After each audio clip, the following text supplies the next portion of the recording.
Exotical darlings, this is Coco Exotical. Welcome back to the Big Back Ballads. Today we're going to talk about big back energy and the so-called healthy habits that are keeping you fat. So let's get into it. So let me tell you something. As a former big back myself, you're not fat because of your genetics, your thyroid, or your slow metabolism. You're fat because of your daily habits, period. And I'm not talking about the obvious ones. I'm talking about the sneaky, self-sabotaging, so-called healthy habits that are keeping you stuck in the same body that you've been complaining about for the past 5 years, right? So let's start with the basics. These are the habits that you already know are a problem, but you keep on doing them anyways.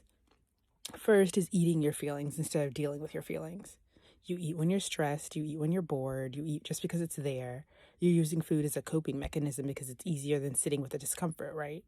Eating an entire pint of ice cream isn't self-care, it's avoidance. And every time you numb yourself out with food, you're reinforcing the neural pathway that says food equals comfort, food equals relief, which makes it harder and harder to break the cycle, right?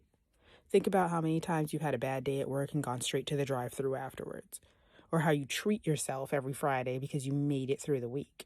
Or how you have a cheat day every Saturday just because it's the weekend. Now multiply that by 52 weeks a year. That's not a treat, that's a pattern, right? And then you're wondering why you can't lose any weight. The next bad habit is lying to yourself about portion sizes. Maybe you're eating healthy, but you're eating way too much of it, right? You have a salad, but you're drowning it in 500 calories worth of dressing. You're eating broccoli, but it's covered in melted cheese. You have some peanut butter or some almond butter, but you eat half the jar in one sitting. And some of these so-called healthy smoothies are basically a week's worth of sugar in an oversized cup, right? When you go grocery shopping, you need to look at the portion sizes because a lot of the time what you think is one portion is actually 3 portions, right? So you're eating 3 portions of food in one sitting 3 times a day and then wondering why you're not losing any weight. The third bad habit is that you actually are moving your body way less than you think you are. You went to the gym one time this week and you think that means that you're active. You used the stairs instead of the elevator one time this week and you think that means that you're active. Meanwhile, you've been sitting down for 10 hours a day, ordering fast food, and laying on the couch every weekend, right? You can't out-exercise bad habits, and you can't out-exercise a sedentary lifestyle, especially when you're not even doing that much exercise to begin with.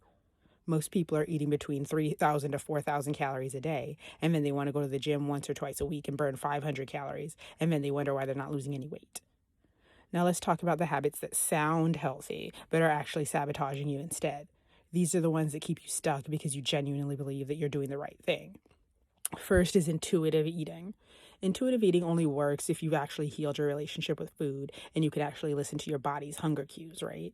But if you're simply using it as an excuse to eat whatever you want, whenever you want, with no structure and no accountability, then you're simply overeating, period. If your intuition is telling you to eat an entire pizza and a box of cookies every night, then that's not intuition, that's emotional eating. You can't use intuitive eating if you know that you have no discipline and no self-control. You need to stick to a healthy eating plan and cut back on sweets and snacking and junk food, right? You need to eat low glycemic index foods that digest slowly and keep your blood sugar at a healthy level so that you'll be less likely to overindulge in food that's not healthy for you. Intuitive eating is for people who know that food is for fuel, not for comfort. If you use food as a hobby, then intuitive eating is not for you. Next is over-relying on healthy foods that are actually high in calories. Avocados, nuts, nut butters, olive oil, ghee, all of these are healthy in small quantities and in moderation, but you're pouring out olive oil like it's water and snacking on almonds by the bagful, right? These kinds of foods have a lot of nutrients, but they also have a lot of calories, and calories still matter, right? Also, foods like granola and dried fruit are not all that healthy either. Dried fruit has more sugar than fresh fruit because during the drying process, the water is removed from the fruit, so the sugar is more concentrated. So 3 ounces of dried strawberries is going to have more sugar than 3 ounces of fresh strawberries, right? The next bad habit is thinking that you can eat more simply because you just worked out. You burned 200 calories on the treadmill, and then you rewarded yourself with a 600-calorie muffin. You didn't earn that muffin. You just undid your workout and added an extra 400 calories on top of it. Exercise isn't a free pass to overeat. You can't out-exercise bad eating habits. People mistakenly think that exercise is what leads to weight loss, but it's actually healthy eating habits that lead to weight loss. A calorie deficit is what leads to weight loss. Exercise is amazing for your cardiovascular system and for building muscle and bone density, but weight loss comes from healthy eating and proper portion sizes. That's why there's the saying, abs are made in the kitchen, right? You can have strong abs from working out, but if they're hidden under a layer of fat from overeating, then nobody's ever going to see them.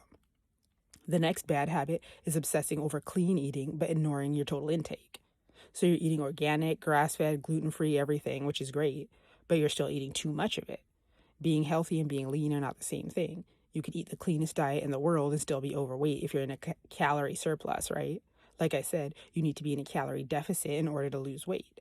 There are 3,500 calories in 1 pound. So if you want to lose a pound a week, then you need to be reducing your calorie intake by 500 calories per day, right?